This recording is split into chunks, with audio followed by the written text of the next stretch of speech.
Cheerio. Hello. Bonjour. What up? Okay, part 3. Here's where we are now with the polygraph.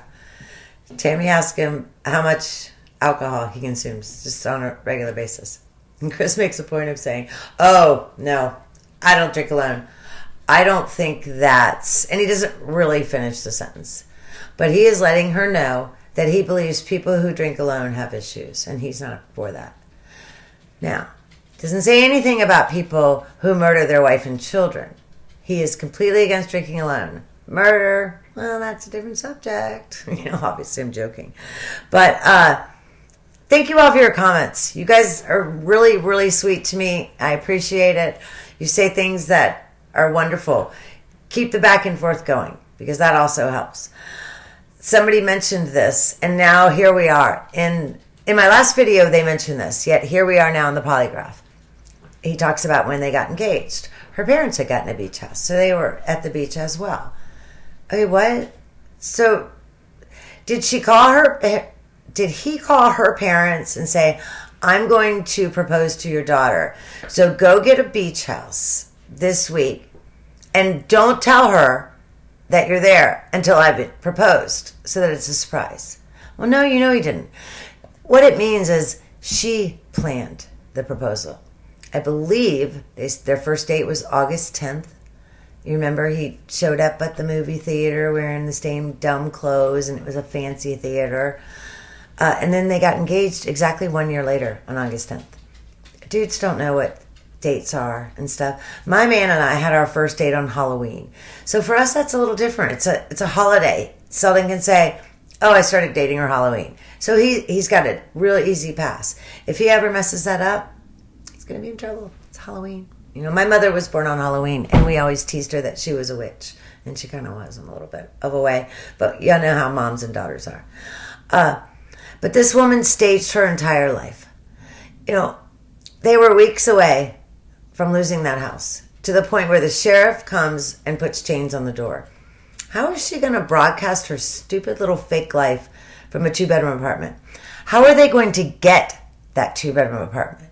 They were going to have a cosigner, because when you're evicted from your house for non-payment, there's not a big line of people who want to rent out to you, because it's hard to get someone out of your home if you don't want them there. Now, I personally have never had that problem. I'm not fortunate enough to have any rental properties, but I have a girlfriend who does, and I know it can be hard, and most of the states are with the renters. But what were they going to do?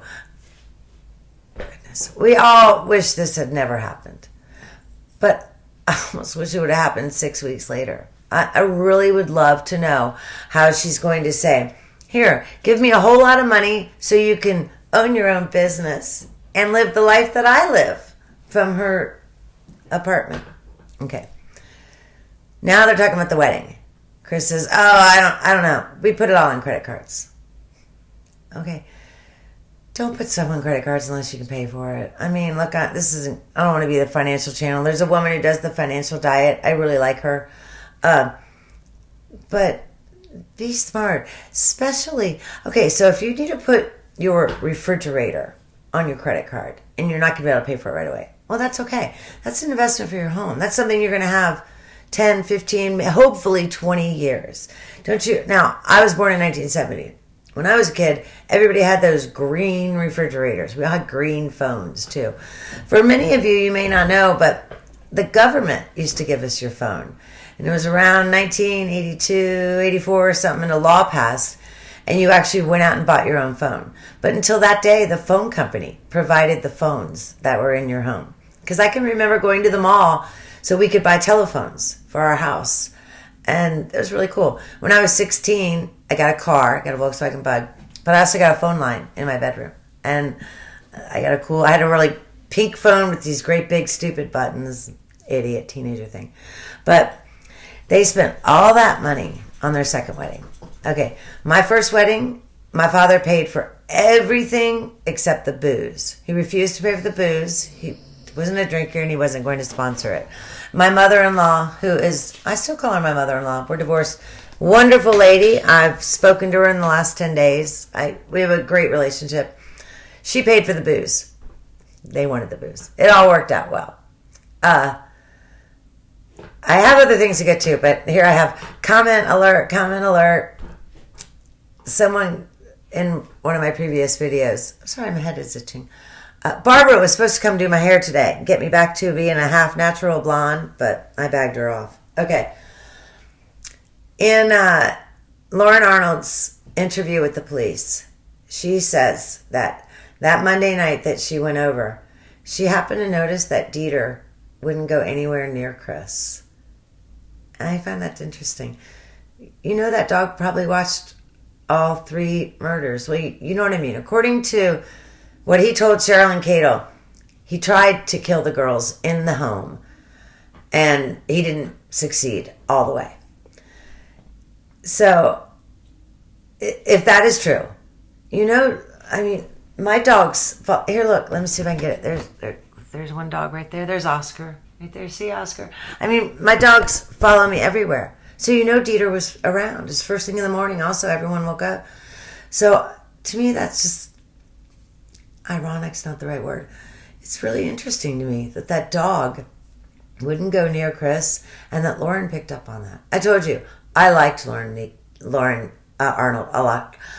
I didn't like NK. I wanted to like her, but she whined, and it's kind of wasn't really my thing. Chris gets to the point now where they're all in North Carolina, his whole family, and they're going to do Cece's birthday party. And he says, "Oh, I watched it on FaceTime." You know, I guarantee that Shannon made him sit there for the whole hour or hour and a half or whatever and watch that stupid ass birthday party. The birthday party that was at her parents' church with kids Cece didn't know. Now, to Cece, it doesn't matter. She got presents, had a great time, right? But, so he had to, it was even worse because he's looking at people he doesn't even know. But she had that man doing, I mean, he was pussy whipped. She must have been pretty damn good. I mean, maybe that was vulgar, but still. I'm going to say one last thing and then shut this down and put the rest on my next one. But Chris talks about, now they're at the morning of Shannon's missing. Shannon and the girls are missing. No one can get into that house because of the latch. You can't get in unless you have a garage door opener. They had that latch on the door. If anyone below, I want you this in the comments. If you ever had a child that you actually had to put that latch on the door because you couldn't control that child, you'd probably be a little embarrassed to admit it, but please do admit it. Because to me, that doesn't make sense. I cannot imagine my child being so ill-behaved that I had to put a lock up on the top. You tell the child, no, you can't go out the door.